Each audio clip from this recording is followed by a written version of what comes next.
So it's Advent 1, and so for me as an ordained minister for almost 40 years, I guess it is, it's a long time, there's a lot of reminiscing that goes on. I can't help it. Please tell me that you're like me in that there's some times where you just can't help reminiscing. Either a song comes on the radio, or you read something, or you see something, or you get out the box of Christmas ornaments, and you just remember when you've got a specific one. We've got these, and so particularly around Christmas time, Christmas is a time for reminiscing for me.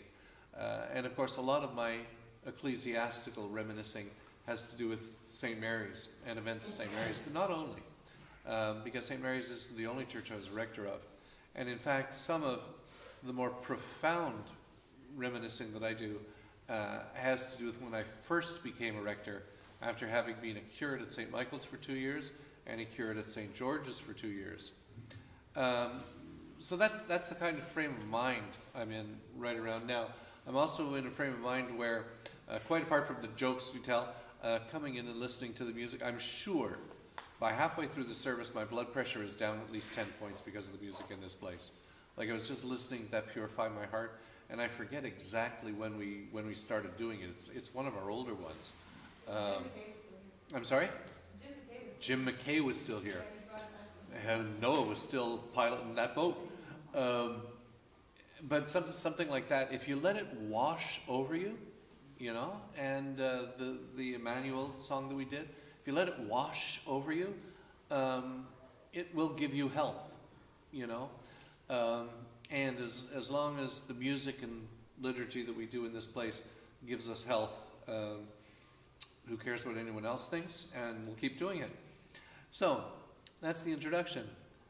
I want to share a story with you.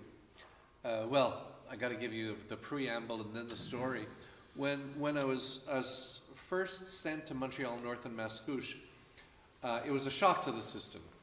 It was not church like I had ever experienced church in my life. I had just come off of 4 years as a curate, 2 at St. Michael's, as I said, where St. Michael's had a financial campaign, and the special target of the financial campaign was to raise $5,000 to hire a part-time youth worker. And having done that successfully, they went to Reg Hollis, the bishop at the time, and said, we've got this money, we'd like to hire a part-time youth worker, do you have any recommendations? And what Reg Hollis said to them was, I'll go you one better, I'll give you a full-time curate, Lorne Tardy.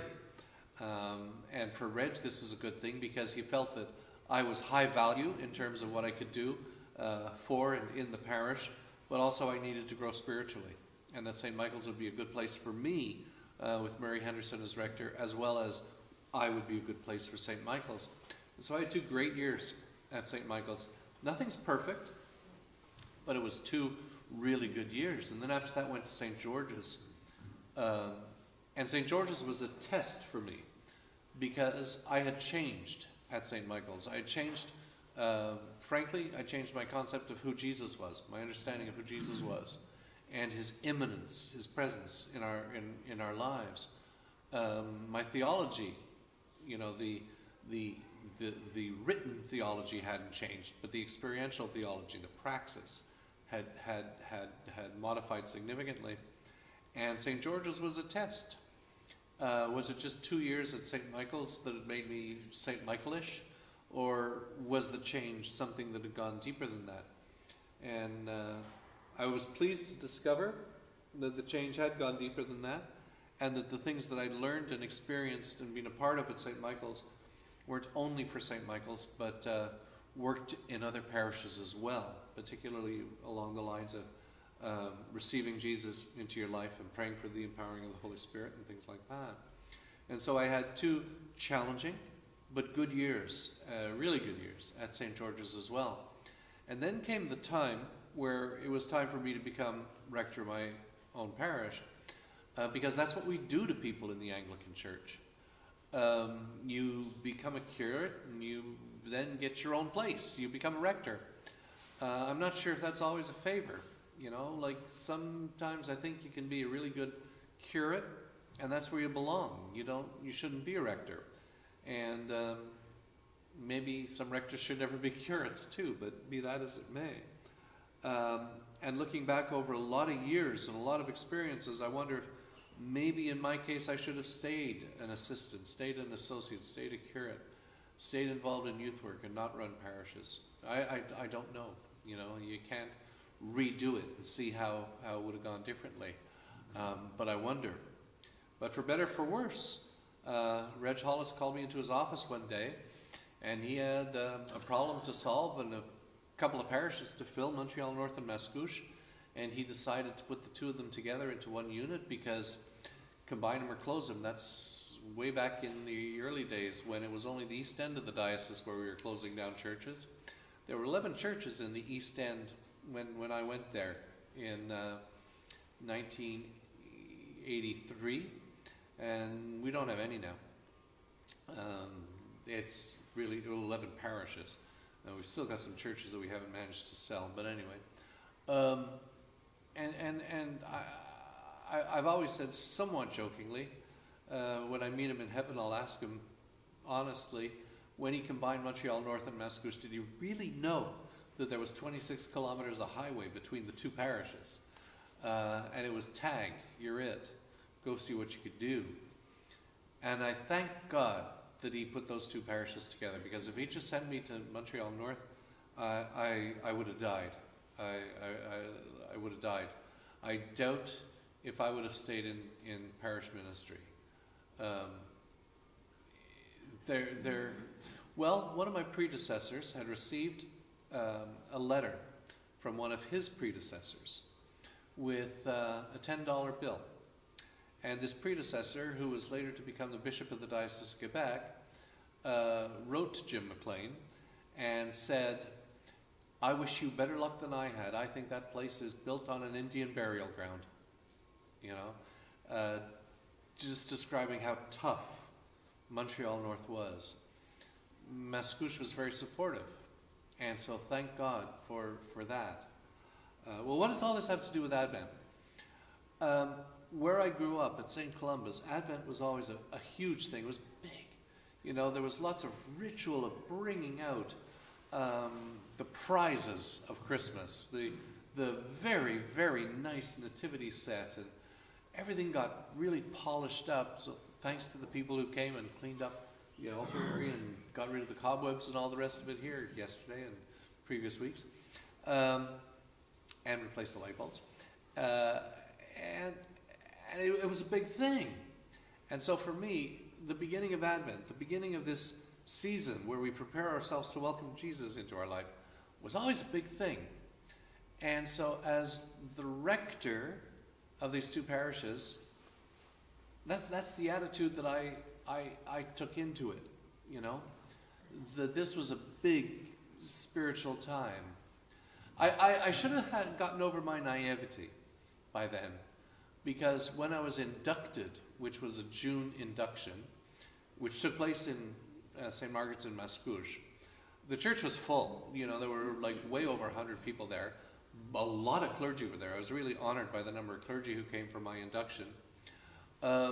Members of the two congregations came out, probably about 60, 70 of them. Members of the Salvation Army, local Salvation Army branch came out. There were lots of people there. Local clergy, it was really quite something. And so I really felt great at the induction. Following Sunday, 17 people in Mascouche, 11 in Montreal North, and I went, ugh. I was used to between 250 and 300 at St. George's less than a month previously. So even though we don't live by numbers do something to you. They do something to you.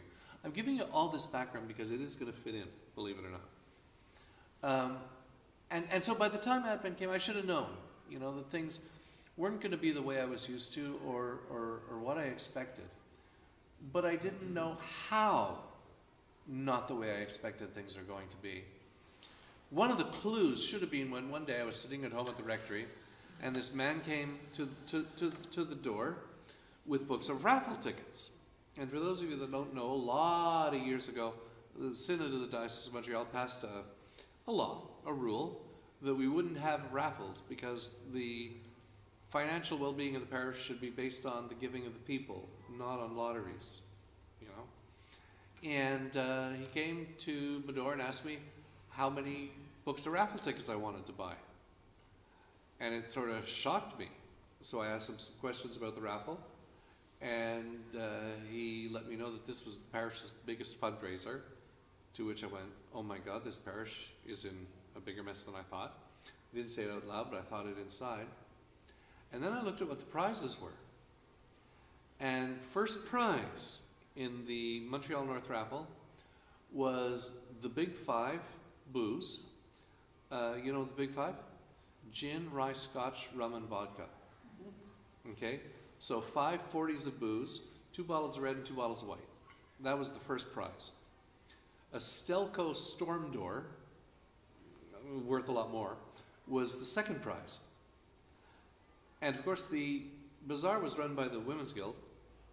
And so at a meeting, I'd already been run up and down the flagpole a few times by then. I asked them, like, why do you have a box of booze as the first prize? Like, this is a church, you know, and this area is known to have issues with substance abuse, etc., etc., etc. And the answer was, it sells more raffle tickets than any other prize we give. And I went, there's a problem. There's a problem. I should have known. I should have known. Because one Sunday I came to church, because I did Mascouche and then Montreal North, and I came to Montreal North, and I found the offertory plate on the altar. You know, that's the way they did it. The altar, you know, the priest took the offertory plate from the altar, handed it to sides men in those days. The sides man would pass the plate around, then give it back to the priest on the altar, blessing. And there were lottery tickets in the offertory plate. And that struck me as very odd, lottery tickets in the offertory plate. Well, what it turns out is, my predecessor would bless people's lottery tickets with the promise of a cut of winnings. I swear to you, I'm not making this up. I found this out that day from the guy who wanted to sell me lottery tickets. Raffle tickets. I also found out why we were going through so much wine. Everybody knew that this particular gentleman, who Harold would have called one of his fallen angels probably, would come very early, most Sundays, to get the church ready. But he would get the church ready by way of the sacristy and the sacramental wine. And this was a known secret. This was a known secret. And I remember going into Advent, my first year in that church, and thinking, oh my God, what do I preach on? What do I preach on? And so my theme that Advent ended up becoming, Jesus came into, this is probably better wording, or maybe not as good wording as in those days, Jesus came into exactly the same type of world, with exactly the same type of people as there are here today. We're all here. The same type of sinners, fornicators and adulterers and liars and thieves and drunks as Jesus dealt with. And he loved them all. But he didn't leave them where they were. He didn't leave them where they were. He said, come to me. And so as we began our Advent season, what I wanted to introduce was that Advent as a season was created by the church to be a season of penitence. Now, since then we've changed things. We've gone from purple to blue, and we talk about a season of preparation, because we're not as comfortable these days talking about penitence as we used to be. In fact, people could define the word preparation, but I'm not sure how many people these days could define the word penitence, to be penitent for something. I don't think it's on the top 10 list on Google's new words of the year or something. So I was saying, but Advent is intended to be a season of penitence. So let me put in both words, of penitence and preparation, as we ready ourselves to clean house and make room inside of us for Jesus to come in. Because that's what he asks us to do. He asks us to clean up our church, and I'm not here speaking necessarily of cobwebs and dust balls. He asks us to clean up our church. Maybe we should talk about what that means for a little while. And to clean up our own lives. To look inside and say, where's the dirt? Where's the hard, cold heart? Where's the racism? Where's the hatred of our I actually was going to use exactly the word I used in Montreal, of our employer. Because one of the things, it was a very blue-collar area, there was a lot of friction, management and worker. Where are the areas in our lives that we need to just clean house? We live in a society where it's like just sort of, all we need is a little bit of adjusting, We're basically okay. We're basically good people, aren't we? We're basically nice people. We're basically pretty fine. We look good, we wear good clothes, our hair is kind of good, those of us who have hair. We smell pretty nice, We're okay. Surely the way we look outside is pretty much the way we look inside. But the reality is that inside all of us, there's darkness, and there's darkness of different types. There's chosen darkness, things that we have chosen to do. And I'm not going to list these ad nauseum, but we're not going to have like a 12, here's my sins, we're not going to do that. But there's darkness that we have chosen to step into. And even as we're stepping into the darkness, we know it's darkness. Then there's stuff that we get caught up in. Maybe it's because our critical thinking isn't as on point as it should be. Or why? Maybe because the times we're living in are giving a message, and it's not that we choose to step out of God's way, but it's just that all the messages are in another way, and so our life just gets adapted to that, It's sort of circumstantial darkness, let's say. It's not that we're choosing to be bad people, but we find ourselves sometimes in places where we didn't choose to be necessarily. Sometimes wonder how we got there, and sometimes wonder why things are the way they are. There's that. And then there's the darkness of hurt.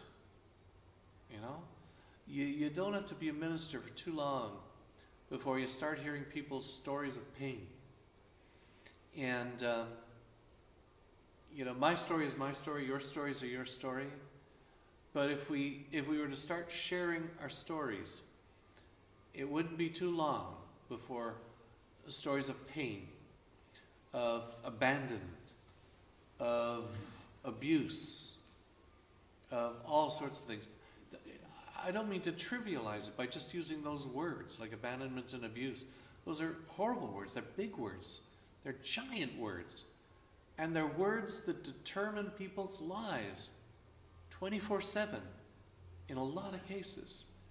And those big words represent a lot of pain. And they're darkness that people carry inside. And the darkness that we carry inside, the world carries. Because let's face it, unless you want to talk about trees and daffodils, The world, in large part, is us. You know, when it says Jesus came to save the world, it did not mean, he wanted to go down to St. Lawrence River and say, stop throwing poop in it. That's not what saving the world meant. The world's darkness, as it is caused by people. And so Jesus came into the world to be the light of the world, because the light shines in the darkness, and the darkness cannot overcome it. But the light will only overcome the darkness if the light is welcome into the darkness. If the darkness is so intent or bent on protecting itself from exposure or from honesty or from finding out what God wants, because sometimes that happens too, then the light won't have any place to shine. The light won't have any place to shine. Because unlike the force of evil, which is coercive, manipulative, which seduces, God's light is honest and straightforward and not duplicitous, and needs to be welcomed in. And that welcome can be a wide open-armed embrace and a bear hug. Or it could be a little teeny tiny crack. But what Advent is about, so went the message, is about beginning this process of preparation for letting the light in. And what I said all those years ago, I've modified this somewhat, but what I said all those years ago, I really don't think is any less true this Advent one than it was that Advent one. People are still broken and still hurting. It seems like we keep on inventing new ways of hurting ourselves and breaking ourselves and our society and all the rest of it. Sure, we keep on inventing ways of healing, but we also keep on inventing ways of hurting each other, So the message from, good God, the message from 2,000 Advents ago is the same as the message today. And on Christmas Eve, we're going to hear it again, because this is the year that we use the John reading. We'll hear that reading, that in the beginning was the Word, and the Word was with God, and the Word was God. And it'll go on from there, and it will go on talking about the light that's going to come into the world. The light that's available to shine in your darkness. Whatever your darkness is. Whatever your darkness is. Because in order for the surgery to happen, there has to be light. There has to be light. So, today we begin a season of preparation.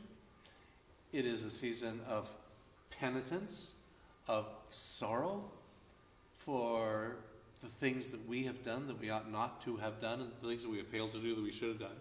I put that in all those years ago. It's also just a season to recognize the reality of who and what we are. And you know what else? It's a season to recognize the reality of what the church is and what we are as a church as well. Our strengths, definitely, without question, our strengths, but our weaknesses as well. Our failure to commend the faith that is within us, as the old words go. For example, our failure to live the faith that has been handed to us, to live according to the vows of our confirmation.